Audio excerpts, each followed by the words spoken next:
What up? T-Bob here. And Jake as well. And look at you. You done stumbled upon little OTB Saints, where we bring you all the latest black and gold coverage. Who are the Saints going to draft? Who's going to be their quarterback? What does the salary cap look like? All that information and more.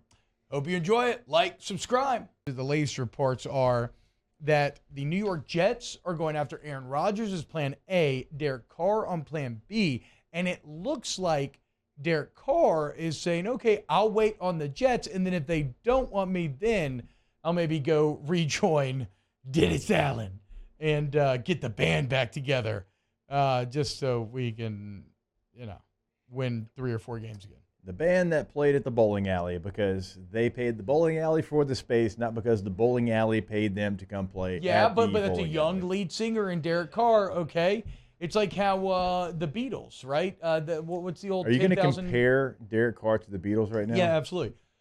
In Malcolm Gladwell's book about 10,000 hours, again. Right? About like 10,000 hours mastering something. The Beatles had some gig early on. I can't remember where it was, but it was like a low-level gig like that. But basically, it meant that they had to play it was something like 8 hours a day or something, right? So of course they got really good because they just did it constantly. So they may have been playing at the bowling alley, okay? But they've gotten better from that original year. What has shown you that they've gotten better? Well, Derek Carr ended up making the playoffs a couple times. Oh, good for him. He's been a multi-time Pro Bowler. So much so that his team just released him. Whatever, dude. The Raiders suck, okay? And Josh McDaniels sucks worst of all.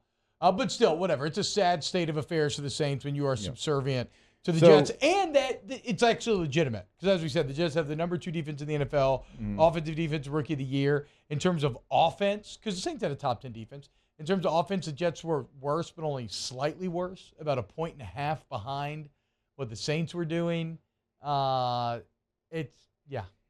just like you're talking yourself into Anthony Richardson being the number 1 overall pick, I am fully on board with the Saints finding a way to draft Hendon Hooker.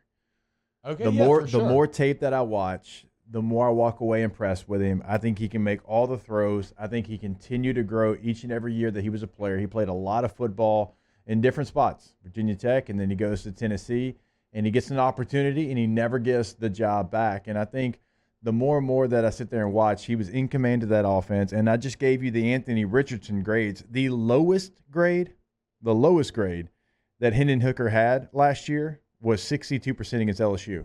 Hell yeah. Look, I love it. And maybe the best throw that he had of the year was against LSU down the sidelines on the left side in the south end zone. I love it because he's big and has good stats. Again, doesn't mean anything, stats don't. But, I know, bro. I mean, you'll never catch, out of all the quarterback prospects, and partially this is because he's a rookie and it's a bit of an unknown, without a doubt. We just put up a poll question with the 4 quarterbacks, Baker Mayfield, Derek Carr, Hendon Hooker, and Andy Dalton. I have no doubt in my mind that Hendon Hooker is going to win that poll. He is by far the most exciting prospect of that bunch, even if it doesn't happen. No, and you're in a really good position to be able to draft him where your draft choices are. That's kind of in the range that he's being talked about going. And I love the fact that he went to the Senior Bowl. He couldn't play in it, obviously, coming off that ACL, but he met with teams. Teams were blown away so much with what he did in those meetings that he started to go up on draft boards.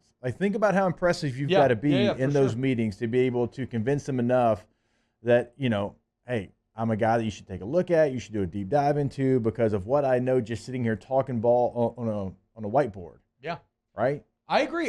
That's something we talked about a lot when we were down there, like you said, in Mobile. So, yeah, I'm down for Hendon Hooker, dude. Hell yeah. I'm down to draft Anthony Richardson and Hendon Hooker. You get Hendon Hooker on a rookie contract, and if you get him in that first round at 29, you have that 5th-year option. Even if you want to have a bridge quarterback for a year, which doesn't sound like you need because he's going to be healthy for training camp, but if you have concerns, you have a veteran quarterback under contract for this next season. I think you could still, at that point, I mean, again, I think the James thing is going to happen because Allen, but you keep James, you could sign Baker. There's a few different things that I'd be open to doing there for sure. So we are in agreement on this, Jake. We disagree on Anthony Richardson, but we agree on Hendon Hooker. Okay, we are big fans of Hooker.